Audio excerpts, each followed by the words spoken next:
Hi friends, ഇത്രയും ചെറിയ കുഞ്ഞി പാവയ്ക്ക കണ്ടിട്ടുണ്ടോ? ഇത് ഈ പ്രാവശ്യം മാർക്കറ്റിൽ പോയപ്പോൾ കിട്ടിയതാണ്. അരിയൊക്കെ വളരെ ചെറുതാണ്.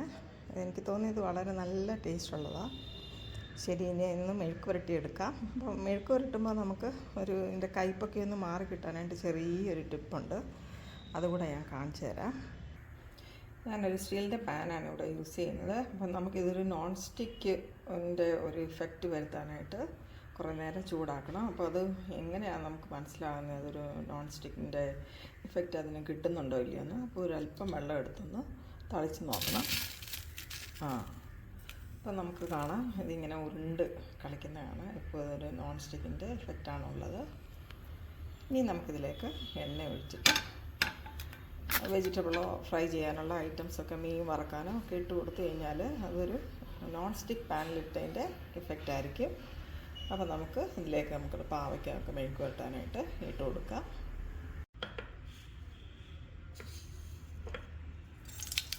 കടുക് കൊടുത്തു, അതിലേക്ക് പച്ചമുളക്, കരിവേപ്പില, സവോള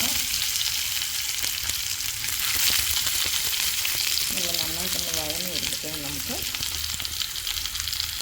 പാവയ്ക്ക ഇട്ട് കൊടുക്കാം. ഇനി ഇതിലേക്ക് കുറച്ച് ഉപ്പിട്ട് കൊടുക്കുക. ഉള്ളി ഒരുമാതിരി നന്നായിട്ട് വഴന്നിട്ടുണ്ട്.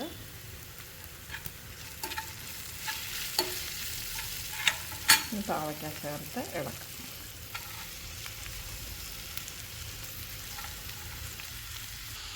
ഇനി നമുക്കിതൊരാവി കയറ്റാനായിട്ട് ഒന്ന് അടച്ചു വെച്ച് കൊടുക്കാം.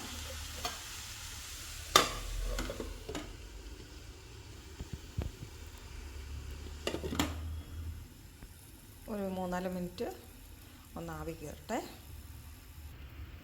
പാവയ്ക്കയുടെ കളറൊക്കെ നന്നായിട്ട് മാറിയിട്ടുണ്ട്, നന്നായിട്ട് ആവി കയറിയിട്ടുണ്ട്. അപ്പോൾ ഇത്രയും പാവയ്ക്ക വേണ്ടാത്തതുകൊണ്ട് ഞാൻ ഇതിൻ്റെ പകുതി എടുക്കുന്നുള്ളൂ. ബാക്കി എടുത്ത് ആറിച്ച് ഫ്രിഡ്ജിനകത്താക്കി വെച്ചിട്ട് വേറൊരു ദിവസം എടുക്കാവുന്നതാണ്. ഇതൊരുപാട് പാവയ്ക്കാണ്. ഇതിൻ്റെ ഹാഫ് വേറൊരു പാത്രത്തിലേക്ക് മാറ്റി വെക്കണം.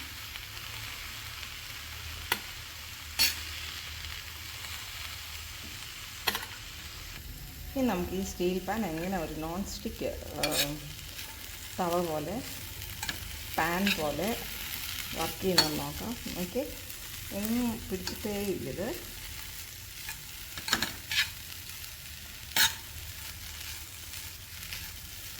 ഒരു നോൺ സ്റ്റിക്കിൻ്റെ അതേ ഇഫക്റ്റിൽ നമുക്കിപ്പോൾ ഈ പാവയ്ക്കെല്ലാം നന്നായിട്ട് വഴറ്റിയെടുക്കാം. അപ്പോൾ ഇനി ഞാൻ പറഞ്ഞല്ലോ ഒരു ടിപ്പ് കാണിച്ചു തരാം, പാവയ്ക്കൊക്കെ ടേസ്റ്റ് കൂട്ടാനും കുറച്ചൊന്ന് കയ്പ്പ് കുറയ്ക്കാനായിട്ടും.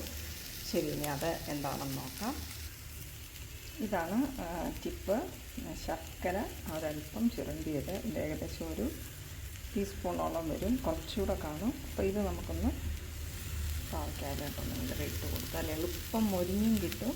അതിൻ്റെ കയ്പ്പൊക്കെ ഒന്ന് മാറി നല്ല ടേസ്റ്റും ആകും. ഇത് ഓപ്ഷനിലാണ്, ഇഷ്ടമുണ്ടെങ്കിൽ മാത്രം ചേർത്താൽ മതി. പക്ഷെ പാവയ്ക്കയ്ക്ക് നല്ലൊരു ടേസ്റ്റ് കിട്ടും, വേഗം മൊരിഞ്ഞും കിട്ടും. നല്ല നന്നായിട്ടൊന്ന് ഇളക്കി ചേർക്കാം. ഒരല്പം ഇട്ട് കൊടുത്താലും മതി.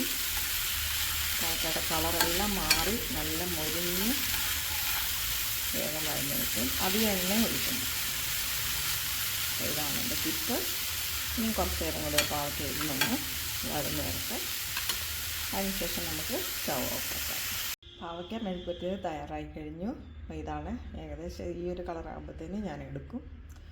ഇതിൽ കൂടുതലും മുറിച്ചെടുക്കാറില്ല. ഞാൻ അധികം എണ്ണ ഉപയോഗിച്ചിട്ടില്ല. നമ്മൾ ആ ശർക്കര ഇട്ടതുകൊണ്ട് കളറൊക്കെ നന്നായിട്ട് മാറി കിട്ടി.